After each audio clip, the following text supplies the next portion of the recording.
Hello எல்லாருக்கும் வணக்கம். Welcome back to our channel day with mom. After a long time இந்த இடத்துலேருந்து நாங்கள் வீடியோ போடுறோம். ஒரு 1.5 மாதம் அப்பா கூட ஜாலியாக இருந்தேன். என்னால் வந்து ஒவ்வொரு மெமரிஸும் வந்து நான் மறக்கவே முடியாது. ஒவ்வொரு நாளும் வந்து என்னால் மறக்கவே முடியாது. ஏன்னா இப்படிலாம் இருப்போமா, வருவாங்களா, இருப்பாங்களா, என் வீட்டில் வந்து இருப்பாங்களா அப்படின்றதே எனக்கு அவ்வளோ ஒரு அதெல்லாம் வந்து நடக்குமா அப்படின்னு யோசிச்சுட்டு இருந்த டைமில் இவங்க வந்து வந்தது வந்து ஸோ ஹாப்பி. எந்த ஒரு பொண்ணுக்குமே எல்லா பொண்ணுக்குமே ஆசை இருக்கும்ல, அப்பா வரணும், அம்மா அப்பா வீட்டுக்கு வரணும், என் கூட இருக்கணும் அப்படின்னு எல்லா பொண்ணுக்குமே ஆசை இருக்கும்.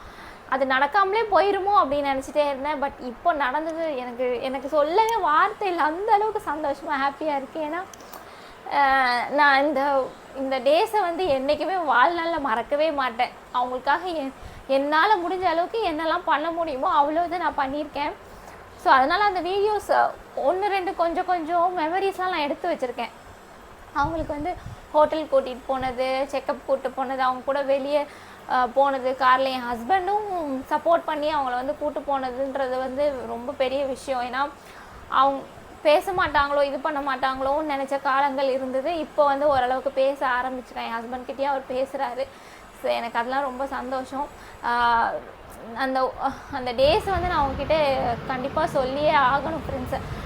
ஃபஸ்ட்டு டைம் செக்கப் போயிட்டு வந்து அப்போ கொஞ்சம் தயக்கமாகவே இருந்தது அவங்களுக்கு. அதுக்கப்புறமா கொஞ்சமாக பழக ஆரம்பிச்சிட்டாங்க. எங்கள் எல்லாருக்கிட்டேயுமே வந்து நல்லா பழக ஆரம்பிச்சிட்டாங்க. முக்கியமாக நம்ம தேவ்குட்டி கூட வந்து இப்போ ஓரளவுக்கு அவங்களுக்கு இப்போ தான் அவனை பற்றி தெரியுது. ஏன்னா இது வரைக்கும் இத்தனை வருஷத்தில் அவர் என்கிட்ட கேட்டதே இல்லை, அவனுக்கு என்னம்மா பிரச்சனை, என்ன ஏதுன்னு அந்த மாதிரி டீட்டெயிலாக உட்காந்து அவர் பேசுனதே கிடையாது. நானும் அவர்கிட்ட சொன்னதும் இல்லை.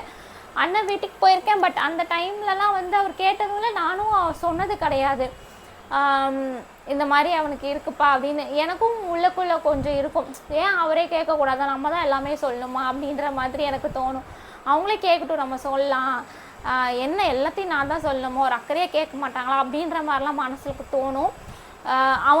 அவன் வந்து நார்மல் கிடையாது அப்படின்றது மட்டும்தான் தெரியுமே தவிர்த்து அவருக்கு என்ன பிரச்சனை, அவன் என்ன பண்ணுறான் அது எதுவுமே தெரியாது.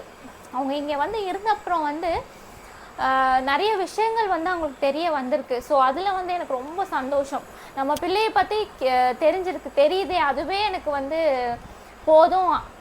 நம்ம பிள்ளையை பற்றி அவர் கேட்கவே இல்லையே இத்தனை வருஷம் அப்படின்னு நினச்ச கவலையெல்லாம் போய் இப்போ அவர் வந்து கேட்க ஆரம்பித்தார். இந்த 1.5 மாதத்தில் அவரே கூப்பிட்டு, என்னம்மா தம்பி, என்னம்மா பிரச்சனை, என்ன சொல்கிறாங்க டாக்டர், வந்து என்ன சொன்னாங்க, நீ என்ன பண்ணிகிட்டு இருக்கான், அவனுக்கு என்ன ஸ்கூல் போகிறான், என்ன பண்ணுறான், ஏது பண்ணுறான், எதுவுமே அவருக்கு தெரில. பட் இந்த 1.5 மாதத்தில் அவர் கேட்டு தெரிஞ்சுக்கிட்டாரு.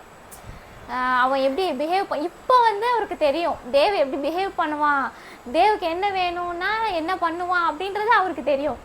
ஸோ அது கூட இருந்து பார்த்தா அது கண்டிப்பாக புரியும். பட் கூட இல்லாத உங்களுக்கே வந்து தேவக்குட்டியை பற்றி ஓரளவுக்கு உங்களுக்கு புரிஞ்சதில்ல ஃப்ரெண்ட்ஸ். ஆனால் பட் அவங்களுக்கு அது ஏன் அப்பாவுக்கு கேட்க தோணலை, ஏன் அப்பா ஏன் இந்த மாதிரி என்னை கேட்கலை, அவனை பற்றி ஏன் விசாரிக்க மாட்றாங்கன்னு நிறைய வாட்டி எனக்கு தோணியிருக்கு. மைண்டில் நிறைய நாள் வருத்தப்பட்டிருக்கேன். சின்ன பையனை பற்றி அவன் எப்படிமா இருக்கான் அப்படின்னு கேட்பாங்க. இவனை வந்து டக்குன்னு கேட்க மாட்டாங்க, எப்படி இருக்கான்னு கேட்பாங்க, அவ்வளோதானே தவிர்த்து ஒரு ஸ்பெஷல் கேர் எடுத்து விசாரிக்க மாட்டாங்க. எப்படி நார்மலாக என்னம்மா எல்லாரும் எப்படி இருக்கீங்க, பசங்க எப்படி இருக்கீங்க, நல்லா இருக்காங்களா அப்படின்னு முடிச்சிருவாங்களே தவிர்த்து ஸ்பெஷலாக வந்து இவர் பற்றி கேட்க மாட்டாங்க. ஓகேவா?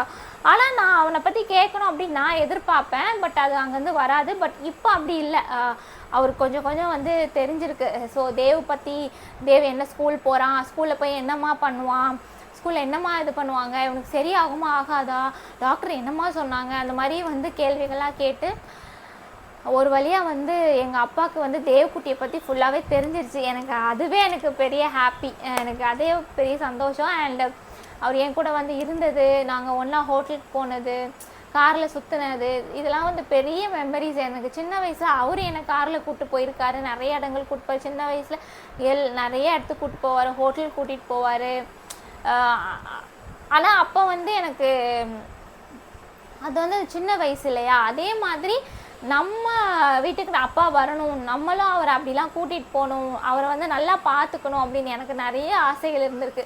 அந்த ஆசையெல்லாம் வந்து நான் இந்த 1.5 மாதத்தில் எல்லாத்தையும் தீர்த்துட்டேன் ஃப்ரெண்ட்ஸ். நான் அவ்வளோ ஹாப்பியாக இருக்கேன். ஆனால் என்ன வருத்தம் அப்படின்னு பார்த்தீங்கன்னா,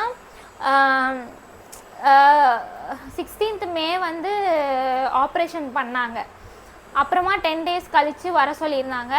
செக்கப் பண்ணி விஷன்லாம் பார்த்துட்டு திரும்ப 1 monthல தான் கண்ணாடி தருவோம் அப்படின்ட்டாங்க. வெயிட் பண்ணி வாங்கிட்டு ஊருக்கு போகிறேன் அப்படின்னு சொன்னாங்க. சரின்ட்டு முந்தா நேற்று 11th ஜூன் வந்து நாங்கள் போய் செக்கப் பண்ணிவிட்டு கண்ணாடி வாங்கிட்டு வந்துட்டோம். கூட ஒரு ட்ராப்ஸும் கொடுத்தாங்க. இதையும் கண்டினியூ பண்ணுங்கள், ஒரு நாளைக்கு ஒரு வாட்டி ட்ராப்ஸ் ஊற்றுனா போதும்னாங்க. ஸோ அதனால் நான் ஜூன் 11th வந்து 12th 13th ஊற்றுனேன். அவங்களுக்கு வந்து செக்கப் பண்ணிட்டு வந்து 2 days வந்து அவங்களுக்கு நான் ஊற்றி விட்டேன். நேற்று கிளம்புறதுக்கு நேற்று மார்னிங் வந்து ஊற்றி விட்டேன். ஆக்சுவலி நேற்று தான் வந்து டிக்கெட் எடுத்துட்டோம், ப்ரீமியம் தக்கலில் எடுத்தோம், உடனே கிடச்சிருச்சு. அப்புறமா அவங்களுக்கு எடுத்துகிட்டு ஈவினிங் வந்து ட்ரெயின் ஏறணும். மத்தியானம் 3 மணிக்கு வந்து தூங்கி எந்திரிச்சு வந்து சொல்கிறாங்க, எனக்கு கண்ணு வந்து டல்லாக தெரியுது, மங்கலாக தெரியுது, உன்னோட மூஞ்சே தெரியல, உன்னோட அந்த உருவம் மட்டும்தான் தெரியுது, உன் மூஞ்சே தெரில, என்ன கலர் ட்ரெஸ் போட்டிருக்கேன் அந்த கலர் தான் தெரியுது அப்படின்ட்டாங்க. ஒன்றுமே ஓடலை. என்னடா இவ்வளோ நாள் இந்த மாதிரி பிரச்சனை எல்லாம் நல்லா தெரியுது அப்படின்னு தான் சொல்லிட்டு இருந்தாங்க. இப்போ திடீர்னு இப்படி சொல்கிறாங்க, எனக்கு என்ன பண்ணனே தெரில. அப்போ ஹாஸ்பிட்டல் போகிறதுக்கும் டைம் இல்லை. ஏன்னா எனக்கு இங்கேருந்து அங்கே ஹாஸ்பிட்டல் போகிறதுக்கு வந்து 1.5 மணி நேரம் ஆகும். டைமே இப்போ மணி 5 ஆகுது. 5 மணியில் அங்கே போயிட்டு திரும்ப எக்மோருக்கு போய் ஸ்டேஷனில் போய் ட்ரெயின் ஏறணும், நான் மிஸ் பண்ணிடுவோம். அப்புறம் டாக்டர் அங்கே ஹாஸ்பிட்டல் கால் பண்ணால் டாக்டர் வந்து சர்ஜரியில் இருக்காங்க மேம், பேச முடியாது அப்படின்றாங்க.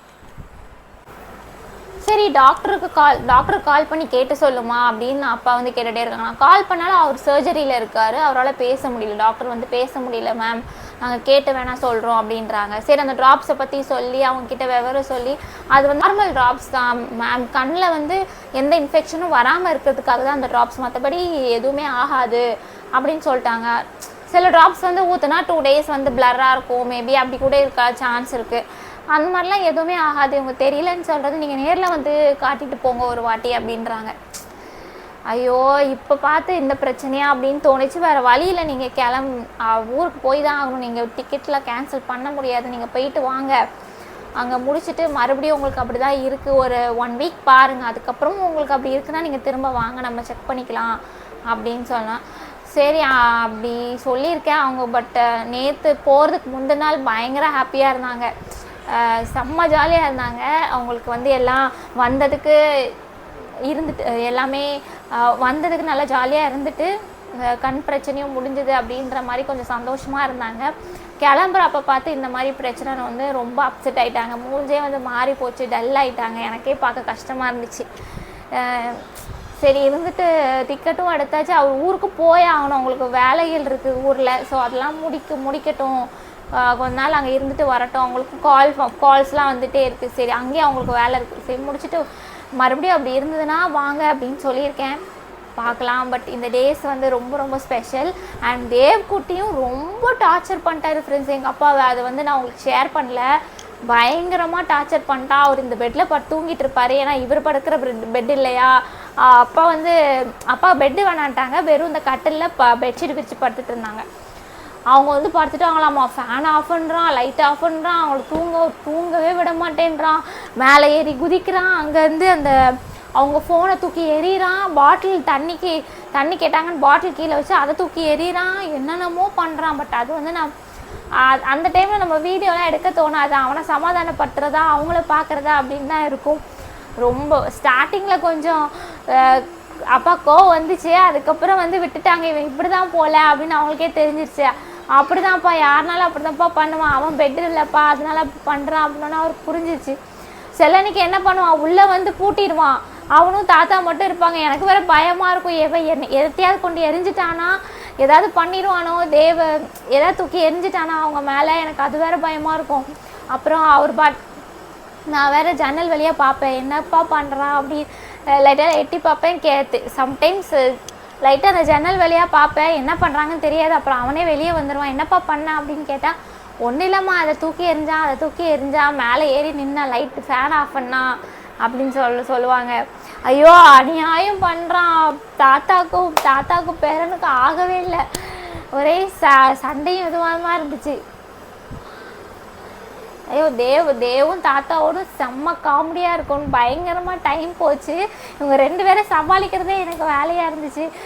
போய் தாத்தா ஏதாவது நோண்டிக்கிட்டே இருக்கான். அவர் சோஃபாவில் உட்காந்துருப்பாரு. அவன் அந்த மேஜிக் கார் ஓட்டுவான் இல்லையா, ஓட்டிட்டு இப்படி வரும்போதெல்லாம் அவள் கையை பிடிச்சி இழுக்கிறது, காலை பிடிச்சி இழுக்கிறது. எவ்வளோ குசும்புத்தனம் பண்ணுறான்னு தெரியுமா, எவ்வளோ சேட்டப் பண்ணுறாரு தெரியுமா ஃப்ரெண்ட்ஸ் இவர்.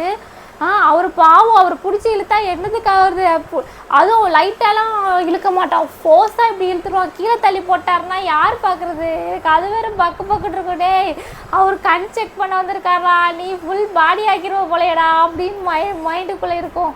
ஐயோ இவனை வச்சுக்கிட்டு ரொம்ப கஷ்டம். வயசானவங்கெல்லாம் வீட்டுக்கு வந்தால் அவ்வளோதான். தேவ்கிட்ட ஹார்ட் அட்டாக்கு வராதவங்களுக்கு ஹார்ட் அட்டாக் வந்துடும் ஃப்ரெண்ட்ஸ், அந்தளவுக்கு அவன் பண்ணுறான். எங்கள் அத்தையே பயப்படுவாங்க, ஏய் நீ அவனை தனியாக விட்டுலாம் வராத, அவர்கிட்ட போ அப்படின்றவாங்க. எங்கேயா நம்ம சும்மா வெளியே நின்று பேசிகிட்டு இருக்கோம் அப்படின்னா கூட நீ உள்ளே போய் உட்காரு, அவரை வேறு அவன் பிடிச்சி இழுத்து கீழே தள்ளிட போகிறான் அப்படின்னு அவங்க பயப்படுறான். அவங்க அதுக்குள்ளே பயப்படுறாங்க. ஐயோ ஐயவாசி அதெல்லாம் வந்து நான் எடுக்க முடியாது, நம்ம வீடியோலாம் எடுக்க முடியாதுல்ல ஃப்ரெண்ட்ஸ். அது அந்த டைமில் நம்மளே ஒரு மைண்டில் இருப்போம், அதை போய் நம்ம எங்கே நம்ம வீடியோ இருப்போம். ரொம்ப சேட்டை பண்ணிட்டான். ஒரு கட்டத்தில் பயங்கர கோவம் வந்துச்சு. ஒரே ஒரு நாள் ரொம்ப டென்ஷன் படுத்திட்டான். அப்பாவுக்கு கொஞ்சம் கோவம் வந்துருச்சு. ரொம்ப டயர்டாக இருந்தாங்க, ஒரு மாதிரி கிறக்கமாக இருந்ததுன்னு வந்து படுத்தாங்க. இவன் வேணும்னே வந்து ஃபேன் ஆஃப் பண்ணி விட்டு போயிட்டான் ஃப்ரெண்ட்ஸ். திரும்ப அவங்க எந்திச்சு வந்து போட்டாங்க, மறுபடியும் ஃபேன் ஆஃப் பண்ணி விட்டு போயிட்டான். ஐயோ எம்மா இவனுக்கு ஏதாவது குடும்பமா என்னை டார்ச்சர் பண்ணுறாம்மா அப்படின்னு சொல்லி அவர் புலம்ப ஆரம்பிச்சிட்டாரு. ஐயோ அப்புறம் பார்த்தா மணி 3:45. ஐயோ இந்த 3:45 ஆளாலே பயமாக இருக்குப்பா. 3:45க்குலாம் காஃபி கேட்குறான் ஃப்ரெண்ட்ஸ். நான் என்ன பண்ணுறது? ஒரு 4 மணிக்கு தரேன்டானா கேட்க மாட்றான். எனக்கு அந்த டைம் தான் எனக்கு அப்படியே கண் இழுத்துட்டு போகுது, தூக்கமாக வருது. எனக்கு ஒரு 15 மினிட்ஸாவது மத்தியானம் தூங்கணும் ஃப்ரெண்ட்ஸ், இல்லைன்னா எனக்கு ரொம்ப அப்செட் ஆயிரும், தலை பயங்கரமாக வலிக்க ஆரம்பிச்சிடும். ஆனால் எனக்கு அந்த 1/4 ஹவர் பத்தாது தான். எனக்கு 1 hour 2 hours தூங்கினா நல்லா தூங்குவேன். ஆனால் எனக்கு டைமே கிடைக்கல. அதுவும் இவரும் நம்மளை படுத்தாலே இவருக்கு பிடிக்காது. சரி இப்போ படுத்துருக்கால, கொஞ்ச நேரம் இவன் பக்கத்தில் படுக்கலாம் அப்படின்னு படுத்தா எனக்கு பிடிக்காது. உடனே எழுந்துச்சி வெளியே போவான், ஏதாவது கேட்க ஆரம்பிச்சிருவான். நம்ம படுக்கக்கூடாது அவருக்கு, அவர் மட்டும் நல்லா படுத்துப்பார். அதனால எனக்கு அந்த 3:30 to 4 அந்த 1/2 hour எனக்கு படுக்கணும்னு தோணும். ஆனால் இவன் அந்த டைம் தான் பயங்கரமாக டார்ச்சர் பண்ணுவார் ஃப்ரெண்ட்ஸ். இவர் என்ன டார்ச்சர் பண்ணுவான், இல்லை எங்கள் அப்பாவை டார்ச்சர் பண்ணுவான், இல்லை வீட்டில் இருக்கிறவங்க யாரையாவது டார்ச்சர் பண்ணுவான். இதுதான் அவனுக்கு வேலை.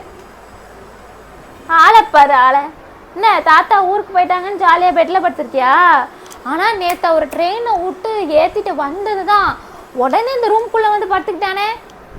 இவ்வளோ நாள் வந்து அப்பா இந்த ரூமில் இருந்தாங்க. நாங்கள் இன்னொரு பெட்ரூம் இருக்குல்ல, அந்த ரூமில் வந்து படுத்து தூங்கிட்டு இருந்தோம். அங்கே வந்து பெட்டெலாம் கிடையாது, கீழே பாய் விரிச்சிட்டு பெட்ஷீட் போட்டு படுக்கணும். ஒரே ஒரு உட்காரத்துக்கு பெட்டு உண்டு, அதை வந்து விரிச்சிட்டோம்னா படுத்துக்கலாம்.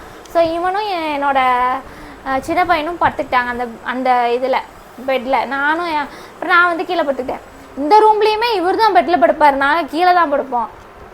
பெரிய இவர் ஒரே ஃபஸ்ட்டு இவர்கிட்ட ஒரு கேரக்டர் இருக்குது. கெஸ்ட் யாராவது வந்தாங்க வீட்டில் அப்படின்னா இவங்க இங்கே தான் படுக்க வைப்பாங்க, இங்கே தான் தங்க வைப்பாங்க, அங்கே தான் எப்படி படுக்க போகிறோம், சரி வா போவோம் அப்படின்ட்டு யாராவது வீட்டுக்கு இருந்துட்டாலே நம்மால் ஆட்டோமேட்டிக்காக அங்கே போய் படுத்துருவார் ஃப்ரெண்ட்ஸ். அது மட்டும் நல்லா தெரிஞ்சு இருக்கு. நேற்று அவர் போனதான் இவருக்கு ஒரே ஜாலி. ஏசியை போட்டான், ஃபேனை போட்டார், ஒரே வைப்பு தான் அவர்.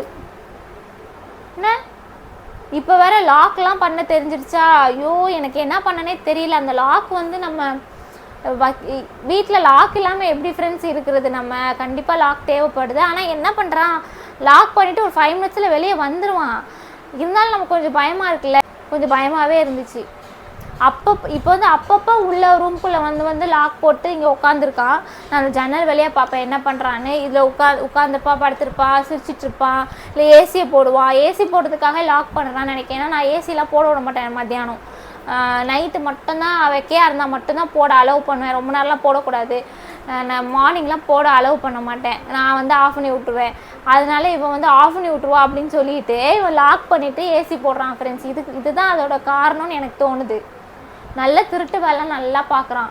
ஒன்றுமே தெரியாத மாதிரியே இருந்துக்கிட்டு என்னெல்லாம் பண்ணுறான் இவன்.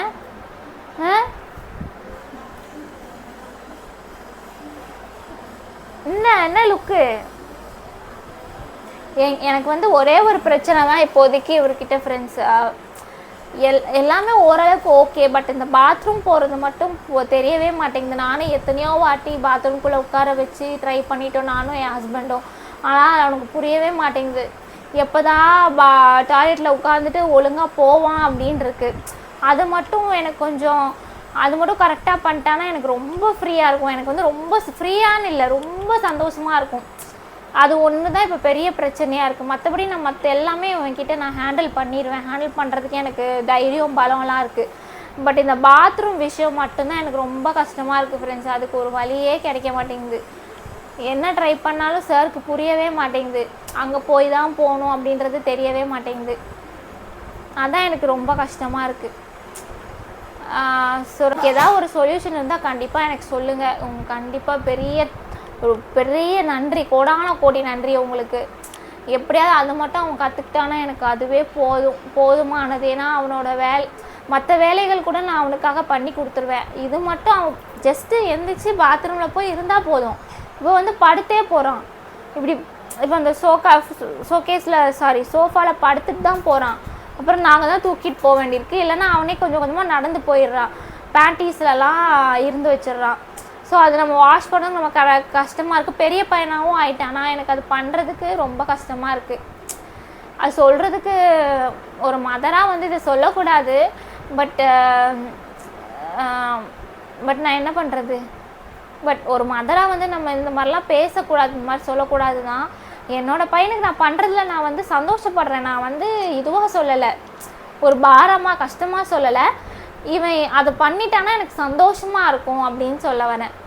அவன் எனக்கு வேறு எதுவுமே வேண்டாம். ஜஸ்ட் அவனுக்கு அந்த பாத்ரூம்குள்ளே போய் அங்கே டாய்லெட் போகணும், அவ்வளோதான். மற்றபடி வாஷ் பண்ணுறது எல்லாமே நான் பண்ணிப்பேன். அந்த ஒரு 2 ஸ்டெப்பு எடுத்து பாத்ரூமில் போய் அவன் போனால் நான் ரொம்ப ஹாப்பியாக ஃபீல் பண்ணுவேன். அது என்றைக்கு நடக்கும் தான் எனக்கு தெரில. அதுக்காக தான் நான் என்னோடய நெக்ஸ்ட்டு கோலே அதான். என்னென்னமோ சொல்லி கொடுத்துருக்கோம், என்னென்னமோ பண்ணியிருக்கோம். இது வந்து அவன் அச்சீவ் பண்ணிட்டான் லைஃப்பில் அப்படின்னா எனக்கு வேறு சந்தோஷமே எதுவுமே இல்லை ஃப்ரெண்ட்ஸ். அந்தளவுக்கு நான் சந்தோஷமாக ஃபீல் பண்ணுவேன். அவன் மட்டும் எல்லா அம்மாவும் அவன் இது பண்ணணும் அது பண்ணணும் ஆசைப்படுவாங்க. பட் நான் வந்து அவன் பாத்ரூமில் போய் டாய்லெட் போகணும் அப்படின்னு நான் ஆசைப்பட்றேன். அதான் என்னோடய பெரிய கோலாக இருக்குது. அடுத்து அது அவன் கண்டிப்பாக பண்ணுவான்னு நம்பிக்கை இருக்குது. பட் எப்போ பண்ணுவான்னு தான் எனக்கு தெரியல. சீக்கிரமாக பண்ணணும். கண்டிப்பாக எனக்கு வந்து ஏதாச்சும் சொல்யூஷன் இருந்தால் சொல்லுங்கள் ஃப்ரெண்ட்ஸ். அதை எப்படி நான் அதை அவனுக்கு சொல்லி புரிய வைக்கிறதுனே தெரியல. ஓகே ஃப்ரெண்ட்ஸ், தேங்க்யூ ஃபார் வாட்சிங் திஸ் வீடியோ. நெக்ஸ்ட் வீடியோவில் கண்டிப்பாக மீட் பண்ணலாம். அப்பா ரொம்ப மிஸ் பண்ணுறேன். இவ்வளோ நாள் ஒரு ஆள் கூட இருந்துட்டு அவரை வந்து எப்போ பார்த்தாலும் பார்த்துக்கிட்டு என்ன வேணும்ப்பா எது வேணும்ப்பான்னு கேட்டுட்டு அப்படியே பேசிகிட்டே இருந்தது வந்து ஜாலியாக இருந்துச்சு. இப்போ திடீர்னு ஒரு ஆள் வந்து ஊருக்கு போனோடனே ரொம்ப கஷ்டமாக இருக்குது. ரொம்ப மிஸ் பண்ணுறேன். சரி பரவாயில்ல, அவருக்கு நல்லபடியாக கண்ணு தெரிஞ்சால் எனக்கு அதுவே போதும். எந்த பிரச்சனையும் இல்லாமல் நல்லபடியாக இருக்கணும். So thank you friends, thank you for எங்கள் அப்பாவுக்காக நீங்களும் வேண்டிக்கோங்க. அவர் நல்லபடியாக ஒரு கண் தெரியணும், எந்த பாதிப்பும் வரக்கூடாது அப்படின்னு. ஏன்னா ஹார்ட் ப்ராப்ளம் இருக்குது, இப்போ வந்து கிட்னி ப்ராப்ளமும் சேர்த்து இருக்குது. ஹார்ட், கிட்னி, சுகர் இருக்குது, பிபி இருக்குது. இப்போ வந்து கண் ப்ராப்ளம்னு வந்தாங்க. ஊர்பட்ட பிரச்சனை இருக்குது. 1-2 பிரச்சனையா ஊர்பட்ட பிரச்சனை வச்சுருக்காரு உடம்புல. பட் பரவாயில்ல, எங்கள் அம்மாவும் அப்பாவும் சேர்ந்து வந்திருந்தாங்கன்னா நான் இன்னும் சந்தோஷமாக ஃபீல் பண்ணியிருப்பேன். பட் எங்கள் அம்மாவுக்கு தான் அது கொடுத்து வைக்கல, சீக்கிரமாக போயிட்டாங்க. பட் அவங்க தான் ரொம்ப ஆசைப்பட்டாங்க, எல்லோரும் ஒன்றா இருக்கணும், உங்க கூட எல்லோரும் பேசணும் அப்படின்னு ரொம்ப ஆசைப்பட்டாங்க. பட் அதை பார்க்க முடியாமல் அவங்க போயிட்டாங்க. இப்போ அவர் எங்கள் வீட்டுக்கு அப்பா வீட்டுக்கு வந்திருக்காங்கன்னு அவங்க பார்த்துட்டு தான் இருப்பாங்க. கண்டிப்பாக அவங்களுக்கு தெரியும். ஸோ அப்பாவும் அம்மாவும் சேர்ந்து வந்திருந்தா ரொம்ப ரொம்ப ஹாப்பியாக ஃபீல் பண்ணியிருப்பேன். பட் எனக்கு அது கொடுத்து வைக்கல. எங்கள் அப்பா வந்ததுக்கு நான் ரொம்ப சந்தோஷப்படுறேன்.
தெரியாது பார்த்துக்கிட்டாங்க.